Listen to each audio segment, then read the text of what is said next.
ke channel YouTube gua. Dalam perkembangan channel YouTube, gua pengen bikin sesuatu yang menarik, yaitu BBS. Apa sih itu BBS? BBS itu bincang-bincang santuy. Jadi kali ini gua udah ditemenin dua orang narasumber, ya kan? Samping kanan gua ada Gila dari Universitas Negeri Jakarta, dan samping kiri gua ada Pasya dari Universitas Brawijaya. Cocok banget nih dalam tema yang gua angkat. Kali ini gua mau bahas tentang entrepreneur sosial, di mana ada dua kubu materi atau dua kubu basis, yaitu Abdillah dari ekonomi, sudut pandang ekonomi, dan Pasya dari sudut pandang sosial. Dil, telah kita ketahui bersama nih bahwasannya Indonesia ini adalah negara yang besar.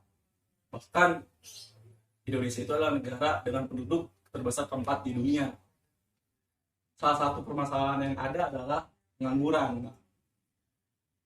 Pertanyaan gua, ada gak sih Dil dalam diri lu itu pengen mengurangi pengangguran itu dengan cara berwirausaha, dan lu dalam berwirausaha itu jadi membuka lapangan pekerjaan buat orang gitu? Gimana Dil pendapat lu? Oke, kalau menurut pendapat gue sendiri, tentunya pasti ada keinginan buat untuk menjadi seorang wirausahawan atau seorang entrepreneur. Dan pastinya salah satunya keuntungannya yaitu kita bisa membuka lapangan pekerjaan untuk orang yang membutuhkan, mungkin di sekitar lingkungan kita, atau bahkan bisa jadi kita bisa bantu. Selain itu, kalau misalnya kita udah bisa niat untuk menjadi seorang entrepreneur atau seorang wirausahawan, di situ titik dimana kita bisa mengembangkan potensi yang kita miliki, kreativitas yang bisa yang kita miliki, dan juga selain itu kita pun dapat memanage diri kita sendiri, baik dari segi waktu ataupun material yang kita punya. Keren banget tuh jawaban lu ya kan. Jadi intinya yang gua bisa ambil sih dari jawaban lu tuh mau ya jadi pengusaha, karena lu intinya lu pengen buka lapangan kerja, terus juga mau melatih diri lu untuk bisa manage waktu dengan benar, ya kan? Betul banget. Nah, kalau itu kan menurut pandangan lu secara ekonomi nih. Kalau menurut pandangan lu gimana sih secara sosial? Gimana perlu gak sih adanya entrepreneur sosial di dalam Indonesia ini diterapkan lebih dalam gitu? Oke, gue setuju banget nih bahwa misalkan kewirausahaan itu ternyata jenisnya itu banyak banget, Riz. Gak hanya satu macam kewirausahaan. Nah, secara simpel ya kata Adila dari ekonomi dan gue dari sosial nih. Jadi gue mau ngebedain nih apa sih kewirausahaan yang konvensional sama kewirausahaan sosial. Nah, perlu teman-teman ketahui nih bahwa kewirausahaan sosial itu berbeda dengan kewirausahaan konvensional.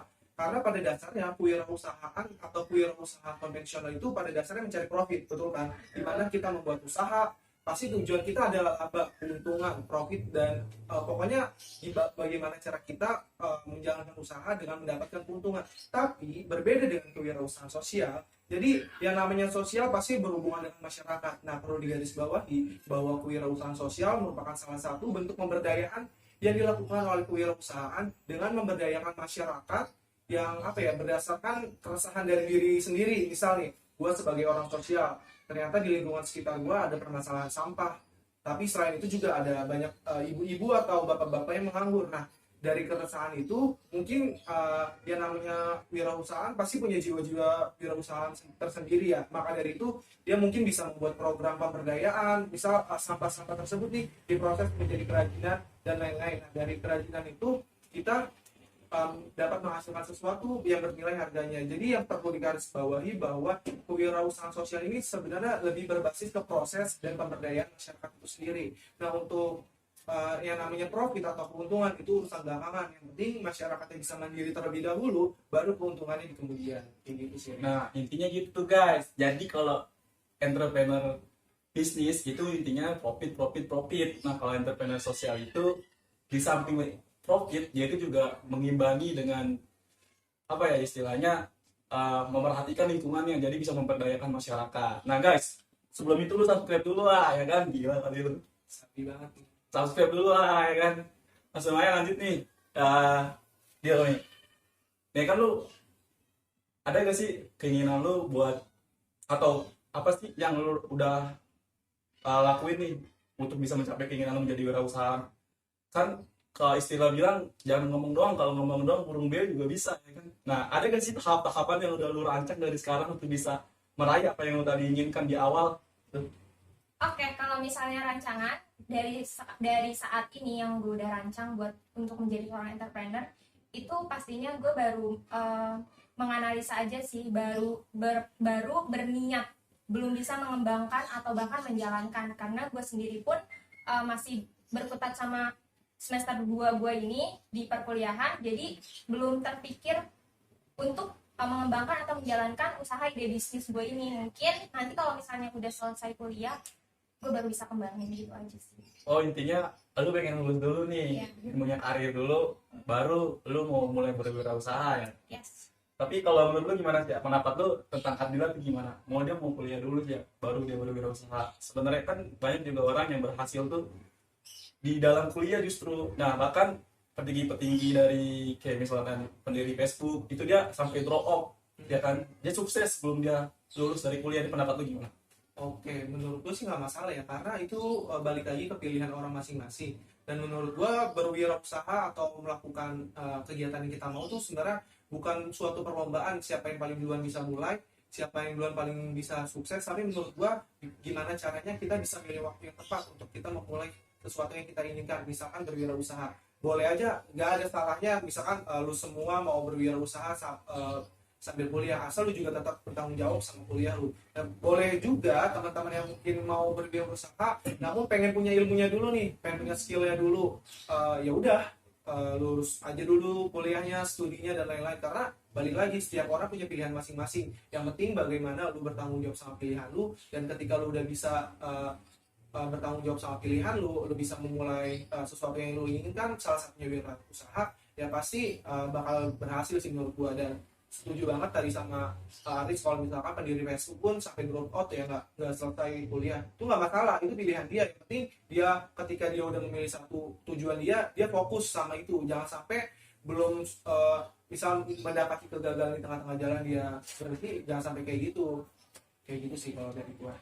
Nah, juga ya, jawaban pasnya jelas banget kan. Jadi emang kalau pas pilihan itu kita pilihan walaupun pada dasarnya wirausaha itu lahir dari keresahan, tapi jangan berlomba-lomba kalau buat usaha. Jadi lo intinya ya kalau lo yang punya ide ya lakuin, tapi kalau lo belum punya ya lo harus pikirin dulu ide lo matang-matang. Jadi wirausaha itu juga nggak harus mulai blok gitu tanpa ada persiapan, jadi ya perlu juga persiapan. Nah, semuanya nih gue mau tanya Dila lagi. Dil, tadi kan kita udah ngomongin banyak mengenai kewirausahaan nih. Menurut lo apa sih yang lo pengen kembangin, usaha jenis apa sih yang lo pengen kembangin, entah itu tempe ke boneka atau apa ya, galon ke apa gitu, Dil? Oke, emang ada salah satu usaha yang udah gue pikirin dan emang udah niat gue kembangin. Salah satunya itu buka usaha bakery, karena emang selain hobi juga berawal dari hobi yang suka bikin kue. Gue pengen ngembangin itu semua sih. Jadi kayak ya nggak apa-apa lah bisnis, kalau misalnya buat mulai itu kita buka bakery, ya kalau misalnya jalan ya kenapa. Tapi kalau pas lagi mulai bakery nih, lagi usaha nih, lo mikirin nggak sih suara-suara konsumen di luar sana sih, Dil? Kayak misalkan menjerit dengan harga, menjerit dengan rasa gitu. Menurut lo penting nggak sih suara-suara konsumen di luar sana itu? Penting banget, karena seorang entrepreneur itu harus beradaptasi sama lingkungannya juga, apalagi sama perkembangan zaman yang makin lama makin modern, makin lama makin canggih. Orang juga makin lama berkreativitas serta berinovasinya makin bermacam-macam. Jadi nggak menutup kemungkinan kalau misalnya kita mau jadi seorang entrepreneur, ya kita harus emang mempersiapkan hal sematang mungkin lah, kayak dari mulai ibaratnya brand, dari mulai rasa yang kita ingin ciptakan, terus ciri khasnya. Karena kan setiap orang itu pasti akan membeli suatu produk ketika produk tersebut memang memiliki ciri khas yang mereka sukai, entah dari segi rasa, tekstur, dan lain-lain.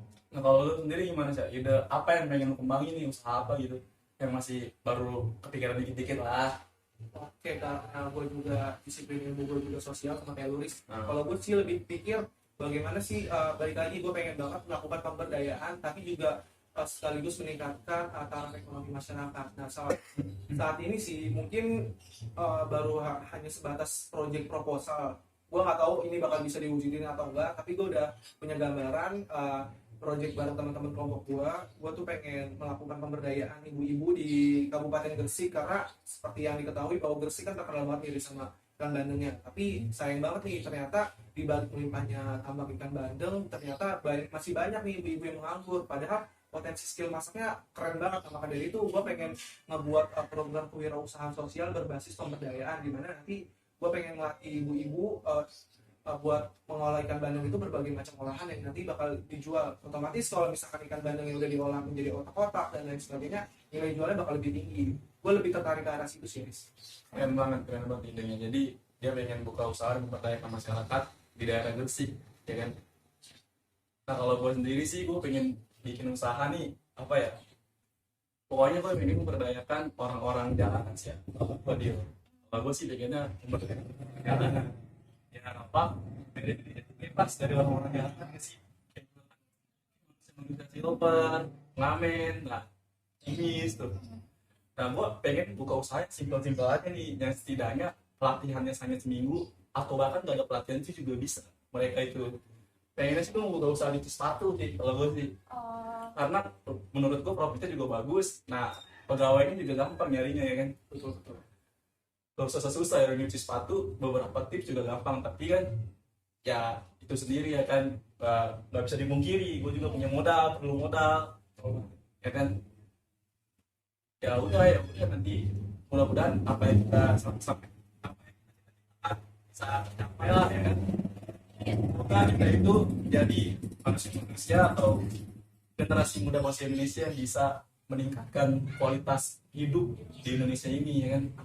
Terakhir coba dong dia siap bergantian, coba dong kasih quotes buat orang-orang yang di luar sana yang pengen terjun di entrepreneur.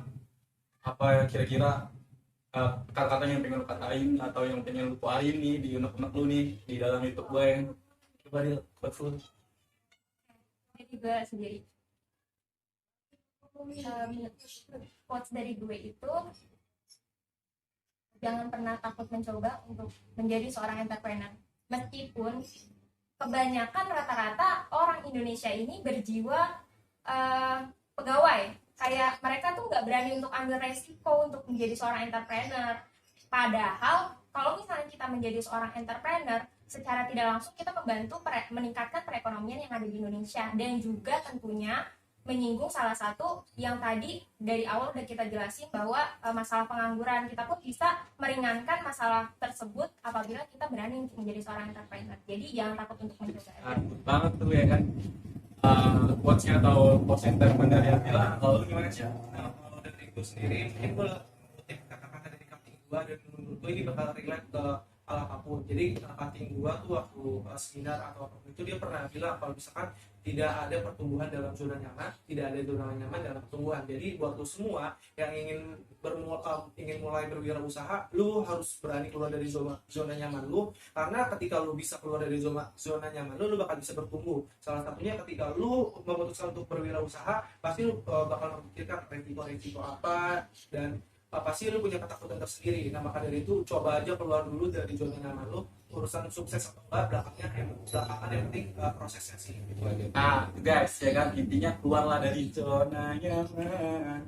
Ya udah gini aja perbincangan gua nih buat Pasya, tinggi banget ya, datang dari Malang nih, ya kan, buat ambil aja ke tinggi banget nih. Dari Jakarta Timur jauh-jauh, ya kan, ke Jakarta Barat ya. Ya udah guys, sekian dulu nih video BBS santuy, bincang-bincang santuy gua